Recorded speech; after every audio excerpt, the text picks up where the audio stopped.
From the Lake District. Well, it's nearly afternoon, just starting the walk, and it's just after 11. We're due to get here for 9. As we were coming up the M6, there was a milk container had gone through the central reservation, so we're a couple of hours late, but no point crying over spilt milk. So we're just in the Far Eastern Fells. You can just see behind me there, we've parked in Saggill, just at the end of the Long Sleddle Valley, and we're doing today Crag and Tarn Crag. So Crag will just be on the other side here, and then we're going to do a detour, I think, to Harrop Pike, which isn't a Wainwright, but these two Wainwrights are the two most easterly of all the 214 Wainwrights. Don't think they're going to be too challenging. This first bit's quite steep, to be honest, and it is meant to be pretty boggy on the top. So the advice is generally to try and walk them when it's either been freezing cold, the bog's all frozen, which I saw a video Glenn from Black Crag on YouTube did sensibly, or walk it when it's been really hot and the bog's all dried out. But as you can see, today it's been raining. We don't have our wellies with us. I've got my shorts on, so I'm fully expecting to be up to my knees in mud when we get up here, but it adds to the fun, doesn't it? So I'll just keep powering up this hill, get my breath back, can't talk for much longer, and then we'll try and get past this wall somewhere. Can't see a stile, but I think there is one over to the right, so we'll handrail this wall over to the right and see if there is one. If not, there'll be some not very graceful manoeuvres to get us over to the other side.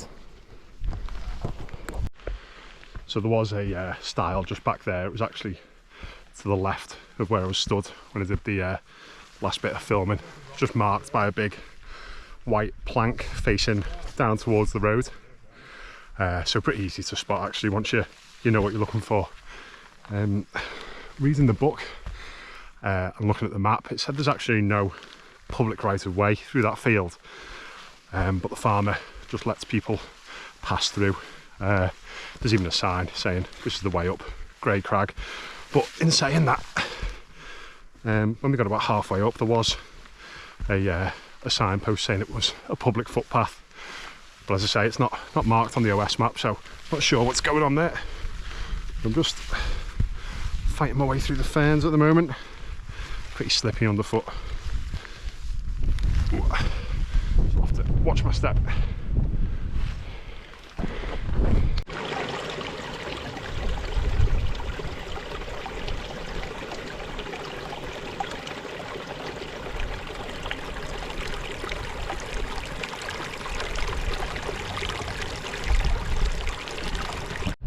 So I've just done the bulk of the ascent behind me there. I think that's Sleddle Fell, which isn't a Wainwright, but the walk up reminded me a bit of the walk up Hartsop Dodd. Not so much in its steepness, just that you're breaking the back of the walk as soon as you get out of the car, really.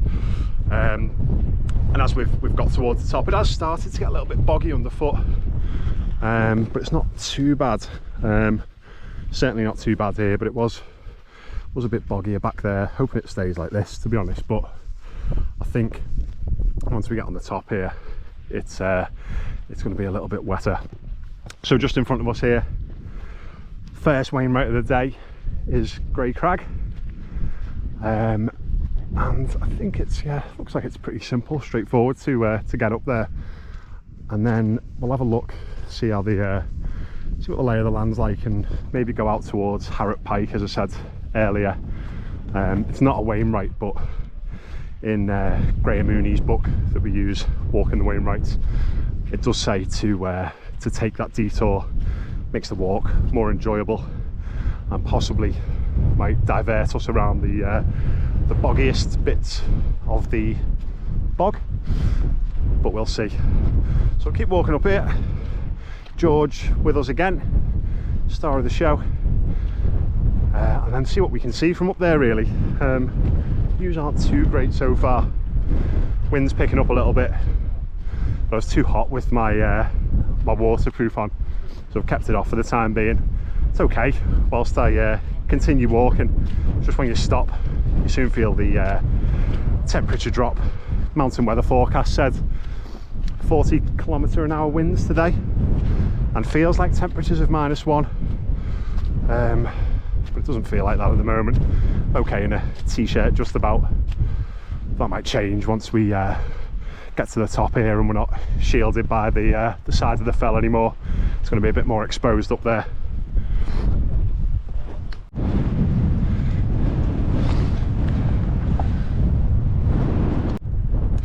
So we've just done Grey Crag over my shoulder there.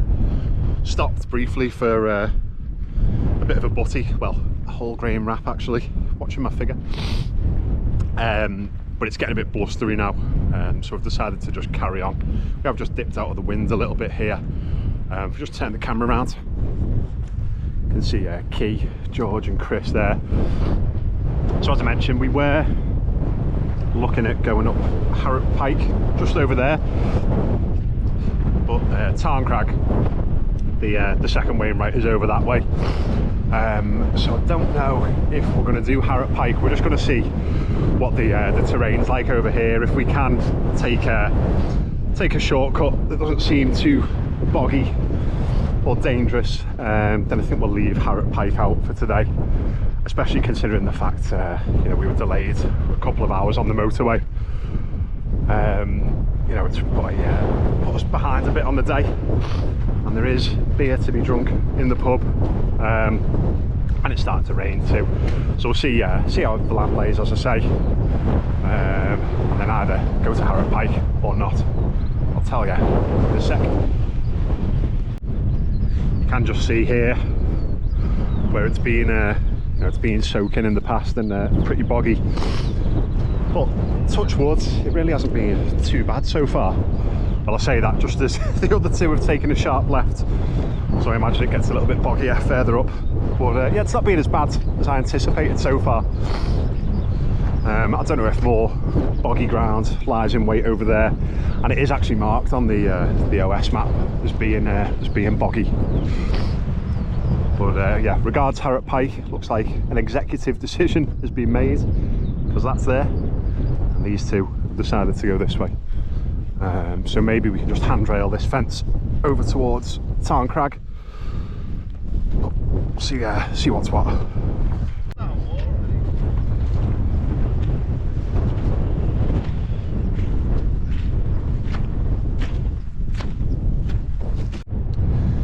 So we did just walk through a bit of a boggy area here.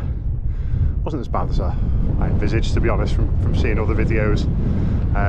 Loads of cotton grass there as well, which made it quite picturesque, just between the two fells here.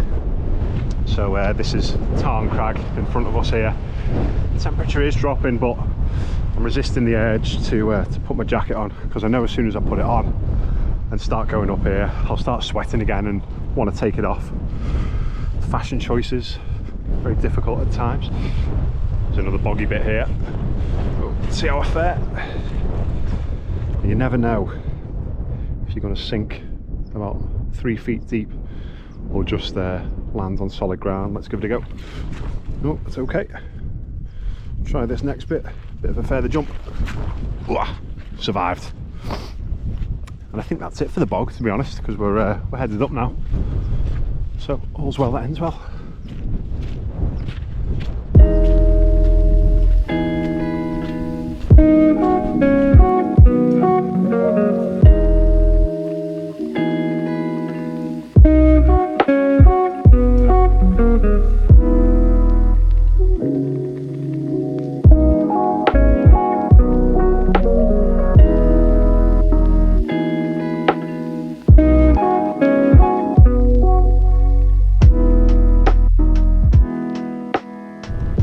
Not sure if you can hear me or not, so apologies if the sound's a bit dodgy.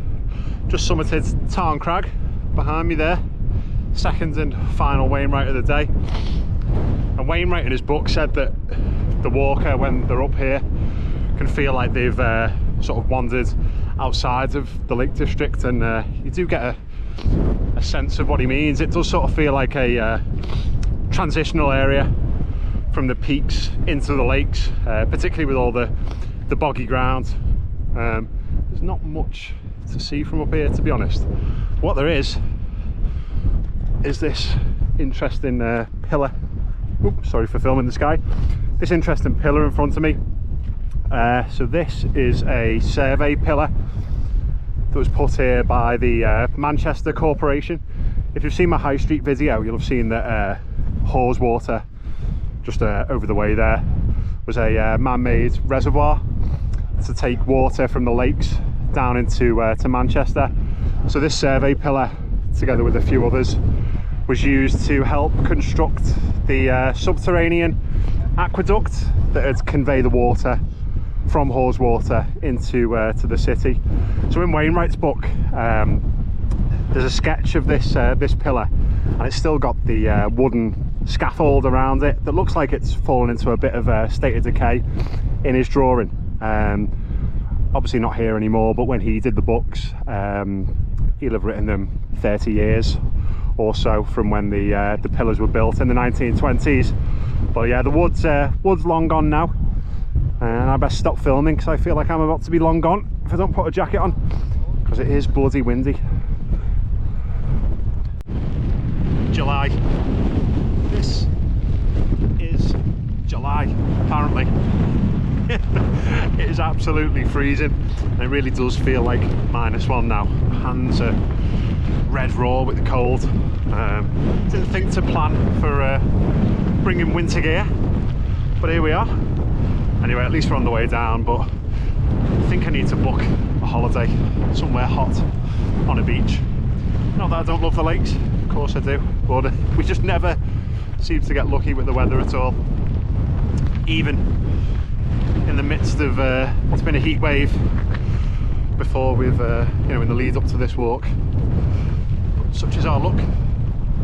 As I say, we're on the way down now, and I'm hoping for some good views down towards the mouth of the valley in Longsleddle. So yeah, in Graham Mooney's book, he says don't be tempted to walk down the side here, because there's some precarious crags.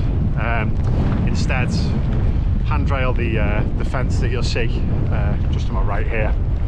Sort of handrail this, use this as your guide, and then eventually you'll see a disused quarry emerging in front of you, which gives a bit of interest for something to look at. But it's a good landmark to aim for, to get you down a safer route than just popping off the edge. So as I've said, and as you'll see, it is windy, so I've not been able to get the drone up today. Be too risky, to be honest. It only weighs about 250 grams, so it'd soon be swept away. And I'd typically have drone footage as the introduction to the videos. So I will try and get some when we get down into the valley.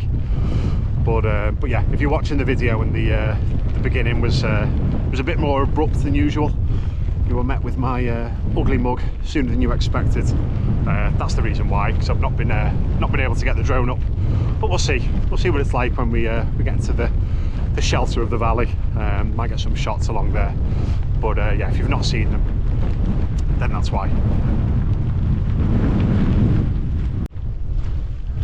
Just working our way down here now. You can see the quarry I mentioned over there, and this is just the easterly flank of the Kentmere Horseshoe in front of us. So you got Kentmere Pike, shipment knots, which we did on the very first video I did on the channel actually. Hopefully the quality's improved since then, but yeah, not by much I don't think. It is getting boggier underfoot once again. There's lots of sort of reeds you can see there, which are usually a signifier of wet ground underfoot. My feet are still dry for the time being. Boots serving me well. So there isn't really that clearer path. I sort of see a bit of a line here. So we'll march along that, and then we should start to drop into the valley proper any second. And as I say, you should get some good views out towards the mouth of the valley, because we've not been treated so much so far. But it's 2 more Wainwrights off the list, and we're staying in Langdale tonight, which should more than make up for the lack of views today. The terrible conditions, the delays on the motorway, the massive detour, the homemade whole grain wrap. Can I think of anything else? I suppose all that needs to happen now is they've got no beer when we get to the pub. Fingers crossed that will not happen, but we'll see when we get there. Oh, nearly fallen over. I want to just top the day off. There are meant to be some waterfalls around here. You can hear some flowing water, but this is not the way to go, clearly. Nice nevertheless. There's George looking at me like the fool I am.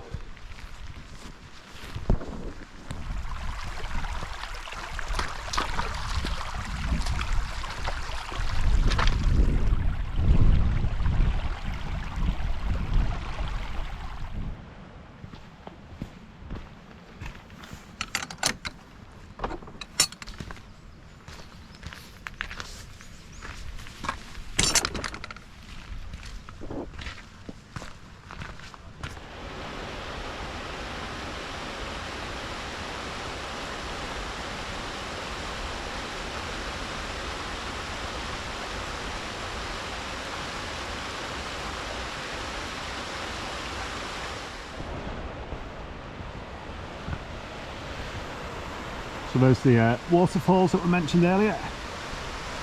Nothing too drastic. Still nice though, nevertheless. Drop down into a few pools there. Should probably be good for some wild swimming. Well, more of a wild bathe really. You couldn't swim very far in those.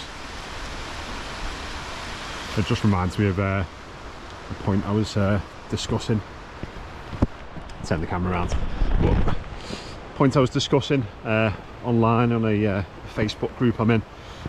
Saw an article about some of these sort of hotspots that have gained popularity due to social media influencers and bloggers that have just led to them becoming really busy. I think the Thelmere Infinity Pool, as they call it, was one place, you know, really a nice spot. So obviously, you know, people film it. They you know, like to go there, put it on social media, but that in turn attracts more people. And when I've seen footage of it recently, there's been literal queues. People taking turns to go in there or take the photo next to it. It just left me a bit conflicted, I suppose, because you know, you make videos like this to sort of document what you do, but also to you know, hopefully show other people the spots and the sites they may not otherwise go to when they're up in the Lake District, or you know, if they've never even been in the Lake District before. Shows them where to go, but then it has the, you know, it has the side effect of sometimes making places too overpopulated. But then, you know, we're all we're all tourists when we come up here if we're not from the area, whatever the reason is we come up. I think what's important is that, you know, wherever you go, and you just treat the environment, the people and the places with the respect they deserve, and you know, don't leave everything a mess, don't make too much noise, don't leave bloody tents behind, don't start fires, and you know, we can all continue to enjoy it. So yeah, bit of a hard one really, because yeah, we all come up here, so we're all you know, we're all contributing to how busy it is. But yeah, rant over. So we're just coming down here. We're flanked by these two dry stone walls, and just the eastern flank there of the Kempmere Horseshoe, as I said earlier. It reminds me this of, if anyone's seen the film The Banshees of Inisherin, the little lanes that go around the islands that are flanked by dry stone walls on both sides. There's normally that creepy old crone hiding around the corner about to predict someone's death. If you've not seen the film, you won't have a clue what I'm talking about, but would recommend it. Really good if you've not seen it. Go and give it a watch. So it's just pretty much this all the way back to the car, I think. No wind at all here now, so I did manage to get a couple of drone shots. Don't know how they'll have come out, to be honest, because I normally take about, I don't know, 10, 20 drone shots when I come, and then just a couple will be good enough to be put into the intro. So they still might not turn out to be any good when I get home and look at them on the computer, but we'll see. But yeah, really nice coming down here. Just babbling brooks everywhere, sounds of the waterfalls to my right, and the prospect of a pint in the not too distant future. So let's get a jog on.